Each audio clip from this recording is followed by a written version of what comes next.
ఇంట్లో ఫంక్షన్ ఉంది, నాకు మనీ చాలా అర్జెంట్ అన్న వాళ్ళు మీతో ఎమోషన్గా కనెక్ట్ అయ్యేటట్టు వాళ్ళు అంతే మాట్లాడతారు. అవునా సార్, సారీ సార్, నేను మా టీంతో మాట్లాడి సెండ్ చేస్తానని. మై యాప్ చేసుకున్నారు.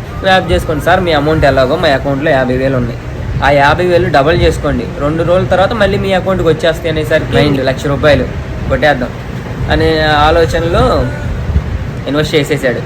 ఇది సరే ఇన్వెస్ట్ చేసేయండి నా అమౌంట్ మొత్తం అనేసరికి మళ్ళీ మెసేజ్ చేశారు, సార్ మీ అమౌంట్ డబుల్ అయింది, మీ అమౌంట్ మీకు రావాలంటే మా అకౌంట్కి 17,000 కొట్టండి సార్, మేము మళ్ళీ పే చేయాలి గవర్నమెంట్ ట్యాక్స్ అనేసరికి ఇంకా ఆత్రంలో లేకపోతే క్యూరియాసిటీనో సంథింగ్ ఇతను మిగతా అమౌంట్ కూడా పే చేసేసాడు. మళ్ళీ ఇతను 2 to 3 days తర్వాత మెసేజ్ చేశాడు, మ్యామ్ నా అకౌంట్కి డబ్బులు రాలేదని. సార్ విత్ ఇన్ అవర్స్లో మీ అకౌంట్కి డబ్బులు పడతాయి అనేసరికి తను వెయిట్ చేశాడు.